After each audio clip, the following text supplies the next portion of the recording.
Today I'm going to share with all of you some tips, नहीं बोलूँगी, लेकिन some things that I have learned related to communication, some things that I am working upon and some things that I intend to better myself at. So I thought कि ये सारी चीज़ें इतनी important हैं, तो why not share it with all of you. Also let me know what your views are on these points, because ये चीज़ें मैंने थोड़ी सी observation वगैरह वगैरह से भी सीखी हैं. So yeah, let's get beginning.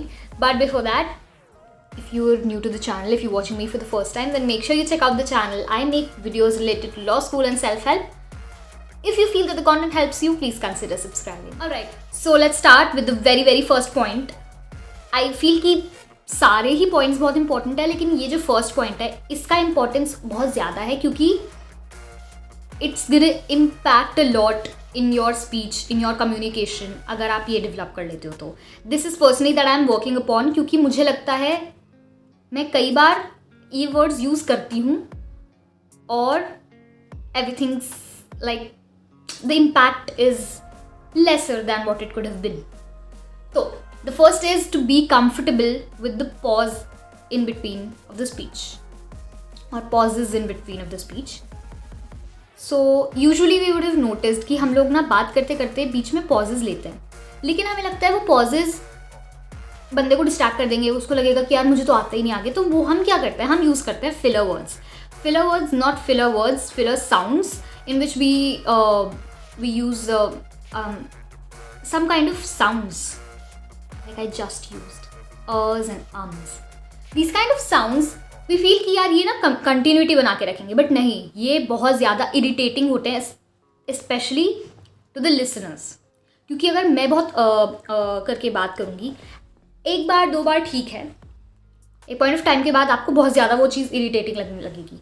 और मैंने कुछ लोगों को नोटिस किया कि वो बहुत ही ज़्यादा अर्स एंड अम्स यूज़ करते हैं कि यार मैं जा रहा था, उसका वो ऑटो आया नहीं, मतलब बहुत ही ज़्यादा यूज़ करते हैं, अम्स यूज़ करते हैं. इससे क्या होता है ना, एक तो आपकी कॉन्फिडेंस पे भी बात आती है definitely, but it takes a lot of credibility from what you are speaking. So when you reduce the amount of uhs and ums and be comfortable with the pauses, it gives the other person the perception कि भाई ये बंदा बहुत confident है when he speaks और she speaks. क्योंकि even when they don't have words to speak in between, they take their time and speak the right words. उसके बाद यही नहीं, दूसरी इंपॉर्टेंट चीज़ होती है when you are comfortable with your pauses is that जब हम स्पीच दे रहे होते हैं कितनी मोनोटोनस चल रही होती है, लेकिन जब हम बीच में थोड़ा सा स्टॉप लेते हैं, थोड़ा रुक के बोलते हैं, it draws the attention of your listeners to what you're speaking, which is a good thing and which is always going to work in your favor. So never use, please use reduced ers and ums in your speech and replace it with confident pauses. Right. So the point number 2 is to listen more than you speak in any conversation. वो इसलिए because I feel कि listening is a very powerful tool. When you listen more in any conversation, it shows that you're very patient. दूसरा, it shows the other person that you're really interested in what they have to say. And तीसरा, it helps you know the other person well. It helps you notice certain things in people जो आप usually notice नहीं करोगे, because you are just concerned about what I have to say next. तो उससे यही होता है कि हम ये सोच रहे हैं अच्छा ये जल्दी ख़त्म करें ताकि मैं अपनी बात बताऊं. बट आर यू श्योर, क्योंकि आप इतने इम्पेशेंट हो बस अपना बताने के लिए, क्या वो बंदा उतना एक्साइटेड होगा आपकी बात सुनने के लिए?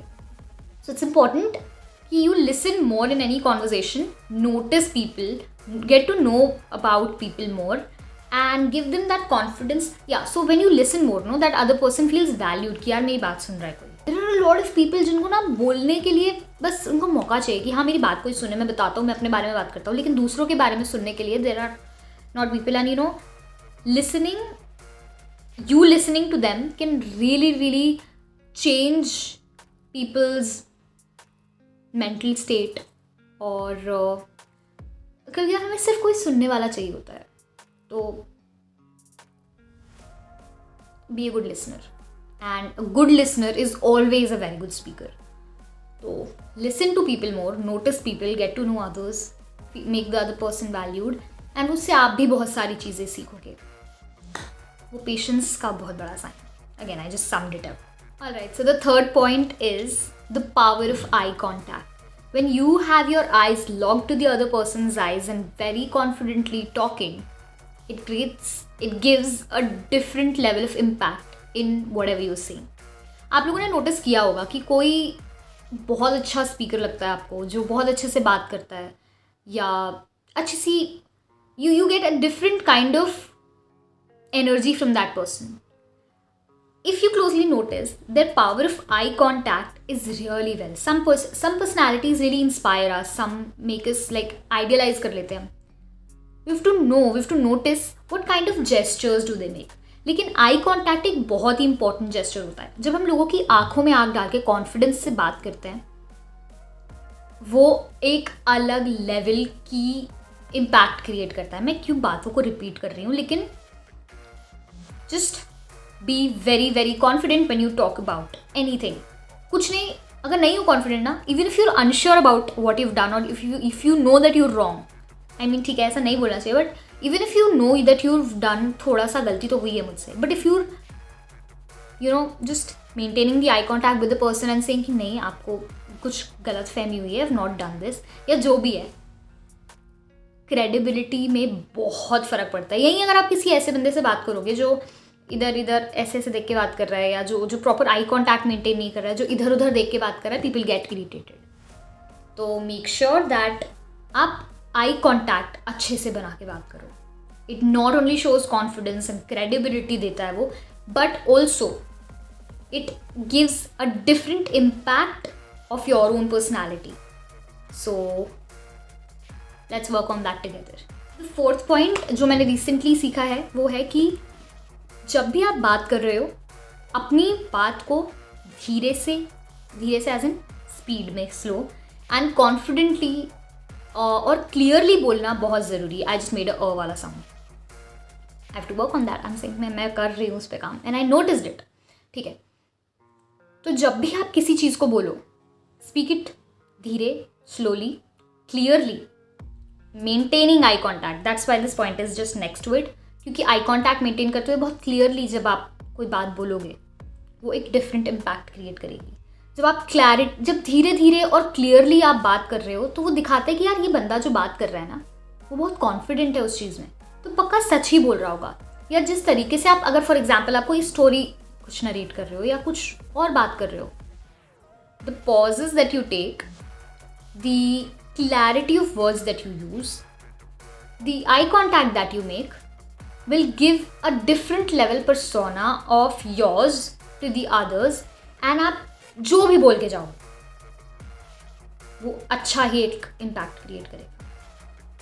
ये चीज़ मैंने कुछ लोगों में नोटिस की है और खुद भी ट्राई की है, तो मुझे लगता है कि ये चीज़ बहुत काम करती है. क्लियरली अपनी बात बोलना. क्लियरली बोलोगे तो लोग सुनते हैं. जब धीरे धीरे बोलते हैं ना, हम अगर जल्दी जल्दी बोल के ख़त्म कर देंगे ना, तो कोई बात हमारी सुनेगा नहीं, ज़्यादा किसी को फ़र्क नहीं पड़ता. तो शायद समझ आया हो. मतलब मुझे ये चीज़ बहुत लेट समझ आई कि जल्दी जल्दी बोलना ज़रूरी नहीं है. लेट एज इन बहुत लेट भी नहीं, बट लेट समझ आई. I tell my brother a lot. मतलब मैं तो उसको ना ऐसे कथाएँ बताती हूँ, देखो ऐसे नहीं करना चाहिए, वैसे करना चाहिए, वो पक जाता है वो मुझसे. तो जो भी है, irrelevant. Moving on to the fifth point, not the last point. इसके बाद एक bonus point भी है. So, moving on to the fifth point, that is to stay composed in any conversation or conflict. जब हमें पता है कि हम सही हैं, जब हमें पता है कि मेरी बात की वैल्यू ज़्यादा है ये जो बकवास कर रहा है उससे, या जब हमें लगता है कि कोई गलत बात कर रहा है और मैं सही हूँ, इम्पॉर्टेंट है कि आप उस टाइम पे कंपोज्ड रहो, काम रहो, चुप रहो, उस बंदे को पहले बकवास कर लेने दो. Just keep listening to the other person, and then when they done speaking, then just calmly, clearly, confidence के साथ आई कॉन्टैक्ट बनाते हुए say whatever you have to से. चिल्लाने से, आवाज़ बढ़ाने से आपकी बात की वैल्यू ज़्यादा नहीं हो जाती. अगर कोई कुछ गलत कहता है लड़ाई करता है चिल्लाने से या ज़ोर से बोलने से, ये नहीं दिखेगा कि भाई ये बंदी सही बोल रही है या ये बंदा सही बोल रहा है. So it's always that you have to stay composed and calm when you're speaking anything or talking to any person, giving any speech. हाँ, speech में अलग बात होती है चलो, लेकिन when you're in a real life conversation, then it impacts a lot. And finally the bonus point. ये चीज़ मैंने सीखी है और मैं अभी भी मतलब इस पे काम कर ही रही हूँ, is that you should know if you're invited or not to give an opinion or advice. कभी कभार ना हमें लगता है कोई आके हमें कोई प्रॉब्लम सुना रहा है या कुछ भी बता रहा है, तो they definitely seek our help या एडवाइस या ओपिनियन. समटाइम्स नहीं ज़रूरत होती है, उसको बस सुनाना होता है किसी को. तो तुम जो ज्ञान बांटोगे वो लेगा भी नहीं अगर आपकी एडवाइस इन्वाइटेड नहीं है तो. So always know if your advice और ओपिनियन इज़ इन्वाइटेड. एंड कभी कभार ना पॉपअप होकर बस जंप करके सेम मेरे साथ भी ऐसा होता है या ओ मी टू भाई, ये करने की ज़रूरत नहीं है. कभी कभार अच्छा ठीक है सुन लो, और अगर वो बंदा या बंदी आगे से जानना ही चाहता होगा कि तुमने क्या एक्सपीरियंस किया, तो he'll ask or they'll ask you आगे से. You just do not always need to jump in somebody's incident narration and say कि अरे मेरे साथ भी होता है ये वो ढिकाना फैलाना, या अपनी एडवाइस देने लगो कि नहीं देख मुझे ऐसा लगता है कि तू ऐसा कर वैसा कर, भाई ऐसा फील होता है. नहीं, sometimes only listening is important. बंदे को सिर्फ बताना होता है और आपको उस टाइम पे पेशेंटली सुनना चाहिए. Alright, so let's just sum of the video. 5 चीज़ों के बारे में हमने बात की और एक एक्स्ट्रा बोनस पॉइंट. 5 चीज़ में से पहली चीज़ है, first, be comfortable with the pauses. Reduce the number of uhs and ums that you use in between of your speech. Second, listen more than you speak in any conversation. Third is the power of eye contact when you speak. Fourth is to speak things clearly, slowly and with confidence.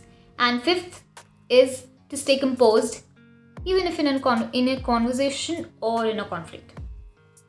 And पांचवी चीज़ हमने बात की, know if you are invited to give an advice, opinion or to narrate any incident. Sometimes only listening is important. These are the 5 things and 1 bonus point. So 6 things that I had to share in this video, जो मुझे लग रहा था कि मैंने अब तक ना ये चीज़ें हाँ यार डेवलप की हैं और ये चीज़ें नोटिस की हैं. डेवलप किया नहीं कहूँगी, बट हाँ सीखी है, ट्राई किया इनकलकेट करने का. मतलब मैं भी सीख ही रही हूँ obviously, and I just love sharing whatever I have learned or I notice with you all. So हाँ, अगर आपको लगता है कि कुछ चीज़ें आपने सीखी हैं, ऑब्वियसली सीखी होंगी, तो वो please comment down in the comment section and let me no.